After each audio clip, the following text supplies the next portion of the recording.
시간에는 생각 시프트라는 제목으로 함께 말씀을 나누고자 합니다. 축구를 조금이라도 좋아하시는 분들은 펩 과르디올라라는 축구 감독을 아실 겁니다. 이 펩 과르디올라라는 축구 감독은요, 38세에 세계에서 최고로 유명한 축구 클럽 중 하나인 FC 바르셀로나의 감독이 됩니다. 그런데 이 38세의 그 감독이 단숨에 유럽 축구를 정복하게 됩니다. 이제 지금은 이제 40대 중반이 되었는데요. 이제 이미 세계 최고의 명장 반열에 올라 있습니다. 지금 이제 독일 축구 감독으로 갔는데, FC 바이에른 뮌헨, 이 팀의 감독으로 갔는데, 또 이 팀이 지금 이제 다른 팀들이 따라오지 못할 만큼 독주하고 있는 그런 형국을 그리고 있습니다. 과르디올라의 성공에 대해서 회의적인 시각을 가진 사람들은 이런 말을 합니다. 어느 누가 세계 최고의 선수들 모아놓았는데 우승하지 않겠느냐라고 말한다는 거죠.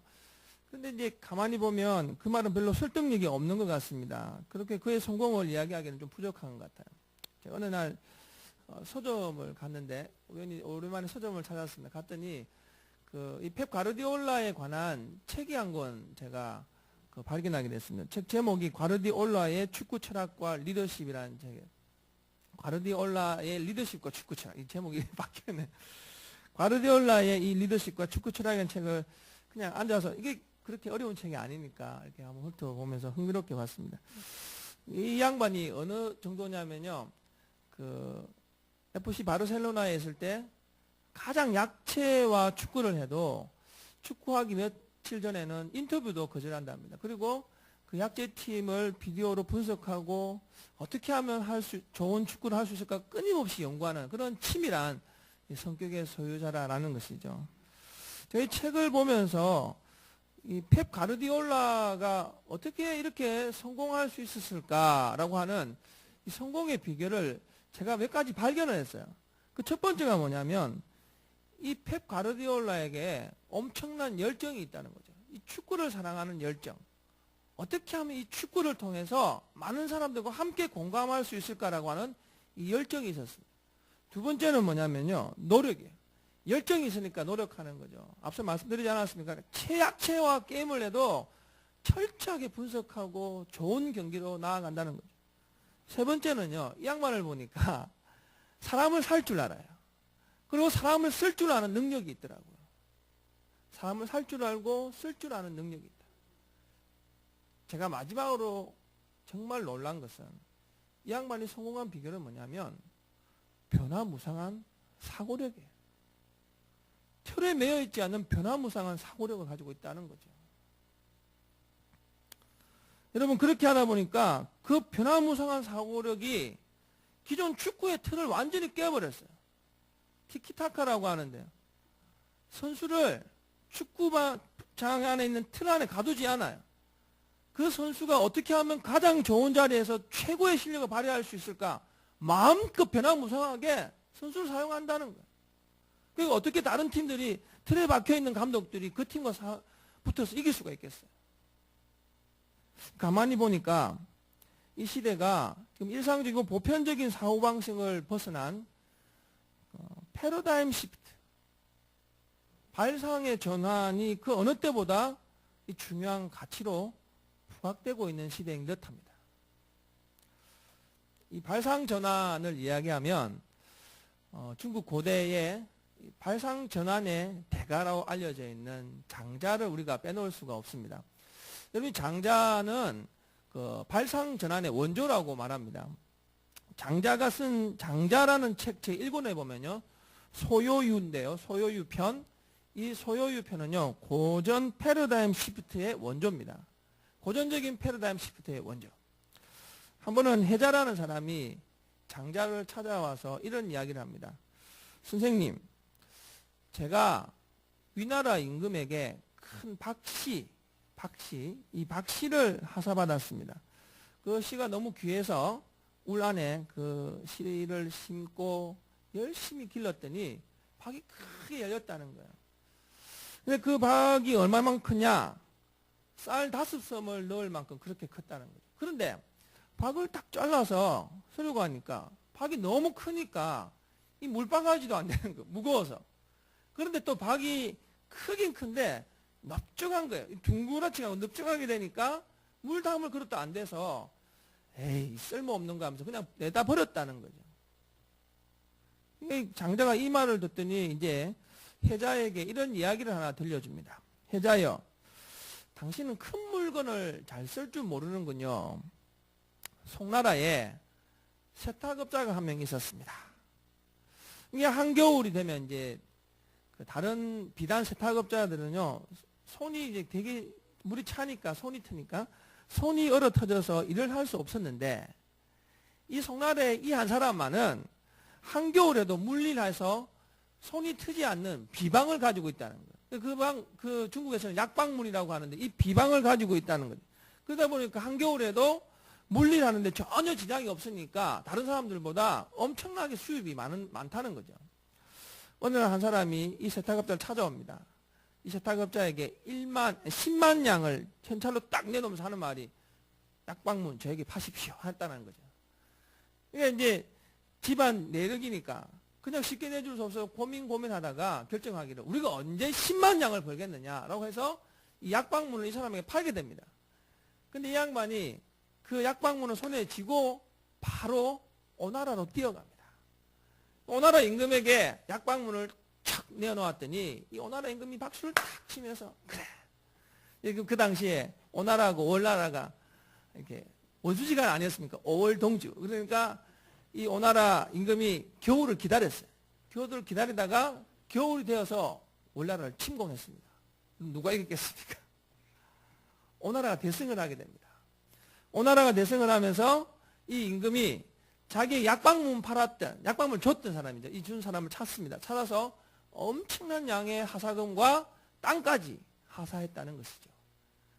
이 이야기를 들려주는 장자가 해자에게 이렇게 말합니다.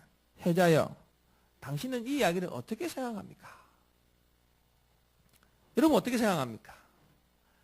같은 비방, 같은 약방문을 가지고서라도 어떤 사람은요, 입에 풀칠하는 것에 만족하는 사람이 있는가 하면 어떤 사람은 나라를 세우는 대업에 사용할 수도 있다는 거예요. 여러분 오늘 로마서를 우리가 접했습니다. 이 로마서는요, 이 책의 주제들이 다양하게 있는데 그 전체 주제 중 하나가 뭐냐면 구원의 확신입니다. 우리가 구원받았다는 것을 확신케 하는 책이 로마서예요. 여러분 구원의 확신이 있습니까? 구원의 확신이라는 것을 잘 한번 생각해 보세요. 갑자기 우리 마음속에서 일어나는 어떤 벅찬 감정이나 느낌에 의한 확신을 구원의 확신이라고 말하지 않습니다. 로마서 8장을 시작하면서 사도 바울은 1절과 2절에서 이렇게 말합니다. 그러므로 이제 그리스도 예수 안에 있는 자에게는 결코 정죄함이 없나니 이는 그리스도 예수 안에 있는 생명의 성령의 법이 죄와 사망의 법에서 너를 해방하였습니다. 여러분 이것은 사도 바울이 하나님의 말씀을 대언하여서 선포한 것입니다. 이렇다라고 너희들에게 동의를 구해서 합의된 세수를 만들려고 한 것이 아니라 여러분이 인정하든 하지 않든 이것은 진리입니다 라고 선포한 거예요. 교회 다니는 사람들에게 이 두 가지 질문을 던졌다고 합니다. 하나는 당신은 예수를 믿습니까? 두 번째 질문은 당신은 예수님의 자녀처럼 잘 살고 있습니까?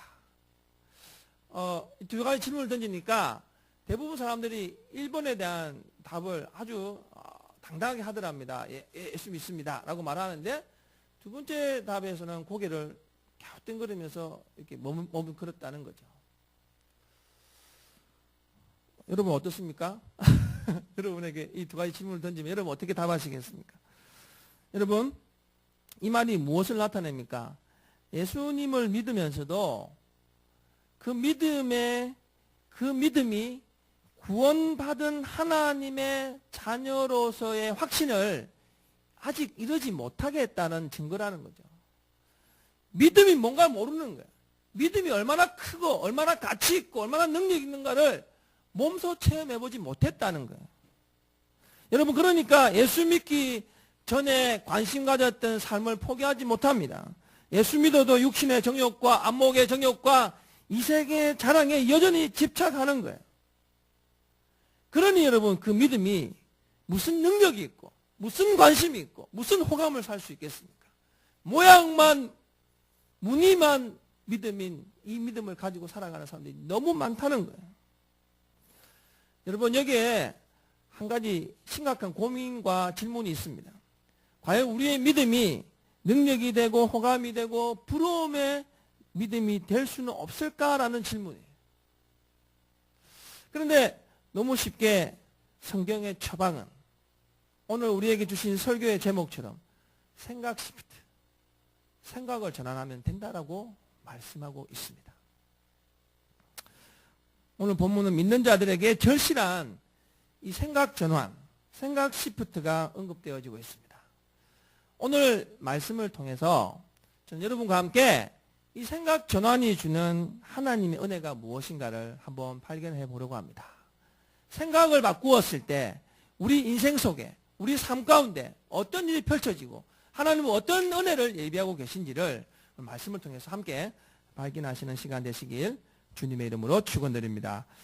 첫 번째, 육신의 생각은 사망에 이르게 한다라는 것입니다. 육신의 생각은 사망에 이르게 한다. 6절 말씀 같이 읽겠습니다. 육신의 생각은 사망이요 영의 생각은 생명과 평안이니라. 아멘. 여기에도 분명히 생각의 전환에 대한 이야기가 나옵니다. 여기에 나와 있는 생각이라는 말은 애정과 집념을 가지고 있다라는 말입니다. 육신의 생각, 그러니까 육신의 생각이란 육신에 대한 애정과 집념을 가지고 있다라고 말할 수 있습니다. 자본주의 사회에서 최고의 가치가 여러분이 부인하든 부인하지 않든 돈입니다. 돈. 요즘에 왜 많은 사람들이 이렇게 정신병을 앓는 줄 아십니까? 너무 많은 사람들이 돈 하다가 돌아버려서 그래요. 돈 해보세요. 그러면 돌아버려요. 그러니까 세상이 돈 하니까 이 세상에서 살아가려니까 우리도 돈 할 수밖에 없는 거죠. 저는 이런 경험을 해보진 않았습니다. 근데 누군가에게 이런 얘기를 들어서 참 그럴 수도 있겠다라는 생각이 들었어요. 고급 술집에 가면요. 술집에 가면 그 고급 술집의 마담들이 손님으로 들어오는 사람들을 제일 처음으로 보는 게 있답니다. 혹시 뭐 아실지 모르겠지만 구두와 허리띠랍니다. 여러분은 뭐 숨기려고 해도요. 이 사람들은 이 전문가가 돼서 구두와 허리띠를 딱 보는 순간 야, 저 양반 돈이 얼마 있네? 대충 나온답니다. 뭐 제 말에 또 진위를 한번 가려보려고 직접 가보려고 하지는 마십시오. 어머니들이 나이가 드셔서 나 늙은 거 야쁘지 마라 라고 할 때 가장 많이 하는 게 뭡니까? 돈으로 치장하는 거죠. 돈으로 치장하는 거. 한 어머니가 목이 아파서 병원을 찾아갔습니다. 검사를 하다 보니까 목 디스크 그 증세를 발견했습니다. 나중에 이제 그 어머니와 대화를 하는 중에 목 디스크가 생긴 이유가 뭐냐면 세 줄 금목걸이 때문에 그랬다는 거예요. 하나만 하면 무시할까봐 세 줄 금목걸이를 하고 다녔던 거죠. 여러분, 아무리 우리가 입으로는 예수 믿는다고 하지만 우리가 예수 믿으면서도 육신을 쫓아가면요. 육신의 일에 관심 가질 수밖에 없습니다. 돈에는 여러분 독이 있습니다. 돈독 오른다라고 하지 않습니까? 돈독 오르면요. 윤리도 양심도 없습니다. 오직 자신의 욕심에만 집착하게 되어 있어요. 독이 우리 몸에 퍼지면 우리의 마지막은 죽음밖에 없습니다. 저는 그래서 6절 말씀을 보면서 어떻게 이렇게 사도 바울은 정확한 지적을 하는가? 육신의 생각은 사망이에요. 돈독 오르면 죽잖아요. 독 오르면 죽잖아요. 어느 날 어떤 사람이 많이 돈돈하며 살다가 큰 사업에 실패했어요. 손도 쓸 수 없게 되었어요. 또 그런 어려운 가운데 집으로 가보니 자기 아내는 손도 쓸 수 없는 큰 병에 걸렸어요. 큰 위기 속에서 이 사람이 깨달은 게 뭔지 아세요? 아, 이제 내 죽었네. 맞지 않습니까? 육신의 생각의 결말은 죽음이에요. 아, 이제 내 죽었네. 여러분, 이것이 육신의 생각의 결말이에요. 그런데 여러분, 육신의 생각을 영의 생각으로 전환한 사람들의 하는 말을 잘 들어보세요. 하나님, 감사합니다. 제 말이 틀린 것 같아요? 위기를 맞이하고 인생의 큰 고난 가운데서도 하나님의 영의 생각에 붙들린 사람들은 하나님 감사합니다라고 말한다는 거예요. 여러분 왠지 아십니까? 육신의 생각을 버리고 영의 생각을 가진 사람들은, 영의 생각에 붙들린 사람들은 영이 가지고 있는 이 생명과 평안이 우리를 위로하기 때문에 그렇습니다. 6절 말씀, 육신의 생각은 사망이요 영의 생각은 생명과 평안입니다. 사랑하는 성도 여러분, 같은 믿음을 가지고 살아도 무늬만 믿음인 사람들이 있어요. 같은 믿음을 가지고 살아도 그 믿음으로 생명과 능력으로 나아가는 사람들이 있다는 거예요. 지금 여러분의 믿음은 어떻습니까? 바라건대 여러분의 믿음이 영의 생각으로 인해서 삶에 좌지우지되는 것이 아니라 영의 생각이 주는 위로 때문에 삶을 오히려 지배하는 이 생명과 평안이 여러분 속에 가득 채워지길 바랍니다. 여러분 이런 영의 생각으로 하나님의 믿음의 능력을 삶 가운데 드러낼 수 있는 그런 복된 성도들 되시고요. 생명과 평안이 여러분의 인생을 지배하는 복된 인생들 되시길 주님의 이름으로 축원드립니다. 두 번째로 육신의 생각은 하나님께 불순종하게 해서 하나님과 원수되게 합니다. 7절 말씀 같이 읽겠습니다. 육신의 생각은 하나님과 원수가 되나니 이는 하나님의 법에 굴복하지 아니할 뿐 아니라 할 수도 없습니다. 아멘. 육신의 생각을 가지면 하나님께 불순종해서 결국 하나님과 멀어지고 원수되는 것입니다. 요즘 새벽 기도에 아모스를 우리가 읽고 있습니다. 아모스를 묵상하는데 아모스 선지자가 이 아모스를 기록할 당시가 언제냐? 남유다와 북이스라엘이 경제적으로 정치적으로 최고의 번성기를 누렸던 시기였습니다. 삶의 여유가 생기니까 이 삶의 여유를 좀 더 큰 여유 만들려고 사람들은 관심 가지기 시작합니다. 나라가 좁지 않습니까? 좁으니까 어디로 가냐면 이 더 큰 여유 때문에 외국으로 발을 뻗기 시작합니다. 외국에 나가면 어떤 일이 생깁니까? 낯선 문물들, 우리나라에 없던 문물들을 경험하면서 이것들을 선호하기 시작하는 거예요. 외국에 나가고 이방 문물들을 선호하면서 이스라엘 민족들의 생각머리에 하나님은 점점 멀어지고 세상에서 좋아하는 더 좋은 것, 더 유익한 것들을 점점 더 집중하는 그런 삶의 방향들이 생겨나기 시작합니다. 살아보니까 하나님 없으면 죽을 것 같았는데 하나님 명령 지키지 않아도 살 수 있어요. 하나님 명령 없어도 세상 것들로 더 풍요롭고 행복하다는 것을 몸으로 느끼기 시작하는 거예요. 여러분, 그러니까 하나님 명령 소홀히 여기고 하나님과 멀어져도 이 밥 먹듯이 불순종하는 삶을 살아가는 거예요. 여러분, 하나님을 소홀히 여기고 무시하면 어떻게 하나님과 친해질 수 있습니까? 친구와 친해지려면 그 친구를 신뢰하고 사랑해야 됩니다. 친구를 무시하는데 어떻게 친구와 친해질 수 있습니까? 친구를 무시하는데 어떻게 친구와 가까워질 수 있다는 거예요. 하나님 무시하고 소홀히 여기면 하나님과 멀어지는 것밖에 없습니다. 여러분 정말 그런 것 같아요. 우리 역시 풍요로운 자리에서 늘 좋은 것을 추구하고 살아갑니다. 풍요로우면 좋은 것을 추구하죠. 보기 좋고 먹기 좋고 듣기 좋고 냄새 좋고, 맛 좋고, 초코파이. 여러분, 이렇게 좋고 하는데 하나님 좋고는 언제쯤 나올까요? 이렇게 좋고가, 하나님 좋고가 멀어져 있는데 어떻게 하나님의 소리가 들릴까요? 우리 이렇게 말합니다. 하나님 잘 들리지 않아요. 하나님 무슨 말씀 하시는 거예요? 하나님 무슨 말씀 하시는지 모르겠어요. 삶 속에서 겉으로 하나님 내가 이거 한번 했는데 안 들려요. 무슨 말씀 하시는 거예요? 끊임없이 변명됩니다. 우리 세상과 친구가 되면 될수록 점점 더 하나님과 멀어져서 원수되는 것밖에 없는 것입니다. 여러분, 여러분이 정말 하나님의 자녀로서 구원받았다라고 하는 이 믿음을 가지고 계신다면 그 믿음이 귀한 것임을 깨달으시기 바랍니다.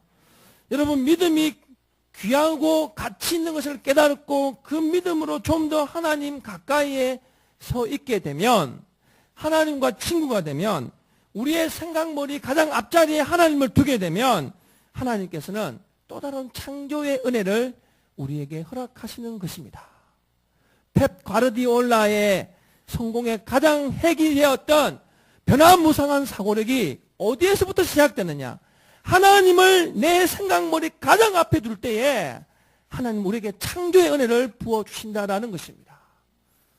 여러분, 하나님과 원수되지 마십시오. 하나님과 친구 되시기 바랍니다. 하나님 말씀에 친구 되어서 순종하는 자들 되시기 바랍니다. 이것이 창조의 은혜를 더하는 놀라운 하나님의 기쁨이 될 줄로 믿습니다. 이런 하나님과 친구 되는 귀한 성도들 되시길 주님의 이름으로 축원드립니다. 마지막으로 보니까 육신의 생각은 하나님을 기쁘시게 못한다라는 것입니다. 8절 말씀 우리 같이 읽겠습니다. 육신에 있는 자들은 하나님을 기쁘시게 할 수 없느니라. 아멘. 사람의 제일 되는 목적이 있습니다. 사람의 제일 되는 목적이 여러분 무엇이라고 생각하십니까? 사람이 이 땅에 존재하는 목적, 하나님을 영화롭게 하고 영원히 하나님을 즐거워하는 것입니다. 영화롭게 할 뿐만 아니라 즐거워하는 것, 기뻐하는 것이 인생의 제일 되는 목적이에요. 서양 속담에 영혼이 돌아오지 않는 세 가지가 있다고 합니다. 첫 번째는 시위를 떠난 화살, 두 번째는 급하게 내뱉은 말, 세 번째는 지나간 시간입니다. 문득 영혼이 돌아오지 않는 이 세 가지를 생각하면서 하나님과 점점 더 멀어졌다가 영원히 하나님께 돌아올 수 없으면 어떻게 될까를 생각해 보았습니다. 여러분, 정말 여러분이 구원받은 믿음의 사람이라고 한다면 이 시간에 우리는 우리의 육신의 생각을 잠시 내려두고 하나님을 기쁘시게 하는 것이 무엇인가를 생각해 보았으면 좋겠습니다. 하나님을 기쁘시게 하는 것이 무엇일까요? 하나님을 기쁘시게 하는가? 하나님을 기쁘시게 하는 것은 우선순위의 전환입니다. 마태복음 6장 33절. 그런즉 너희는 먼저 그의 나라와 그의 의를 구하라. 그리하면 이 모든 것을 너희에게 더하시리라. 먼저 그리고 난 이후에 이것입니다. 여러분, 먼저 하나님을 생각하십시오. 여러분, 먼저 하나님이 기뻐하시는 일들을 생각하십시오. 여러분, 먼저 하나님께 영광 돌리는 삶이 무엇인가를 생각하십시오. 하나님이 드러나는 삶이 무엇인가를 먼저 생각하십시오. 이런 우선순위의 시프트, 우선순위의 전환이 하나님의 얼굴에 미소를 짓게 만드는 것입니다. 9월 마지막 주를 보냅니다. 정말 시간이 유수처럼 흐르는 것 같아요. 막을 수도 없습니다. 떠나면 다시 돌아오지 않는 것이 시간인 것 같습니다. 2014년도 9월 마지막 주를 보내면서 우린 너무 익숙한 틀에 매여 있다라는 생각이 들었어요. 익숙한 틀에 고정되었던 우리의 생각을, 그 육신의 생각들을 영의 생각으로 전환하는 이 열린 마음이 우리 속에 다짐되어지는 시간이 되었으면 좋겠습니다. 여러분, 여러분이 구원받았다라고 하는 이 믿음의 은혜 결코 소홀히 여기지 마시기 바랍니다. 여러분의 믿음이 얼마나 가치 있고 얼마나 소중하고 얼마나 큰 능력인가를 이제 이 믿음을 마음에 가지고 영의 생각으로 나아가면서 삶 가운데서 친히 경험해 보시기 바랍니다. 여러분 이 경험이 우리의 생각 기준의 전환에서부터 시작됩니다. 여러분의 삶의 우선순위를 하나님으로 먼저 바꾸어 보시기 바랍니다. 여러분의 삶의 중심축을 하나님으로 먼저 바꾸어 보시기 바랍니다. 하나님으로 우리의 생각머리를 바꾸어 버리면 어떤 일이 생기는 줄 아십니까? 6절 말씀, 영의 생각은 생명과 평안이니라. 7절입니다. 육신의 생각은 하나님과 원수가 되나니 영의 생각은 하나님과 친구가 되느니라. 8절입니다. 육신에 있는 자들은 하나님을 기쁘시게 할 수 없지만 영에 있는 사람들은 하나님을 기쁘시게 할 수 있느니라. 사랑하는 성도 여러분, 여러분의 삶 가운데 영의 생각으로 인하여서 하나님을 여러분의 생각문에 가장 앞에 둠을 인하여서 여러분이 생명과 평안을 누리시기 바랍니다. 여러분에게 참 화목과 평화를 누리시기 바랍니다. 무엇보다 하나님의 기뻐하심 더불어서 여러분에게도 더하시는 이 기쁨이 여러분의 기쁨이 되시길 바랍니다. 생각을 전환합시다. 생각머리를 하나님께 우선순위를 두고 나아가시기 바랍니다. 주께서 축복과 은혜로 더하여 주실 줄로 믿습니다. 이 축복 은혜가 여러분의 것이 되시길 주님의 이름으로 축원드립니다.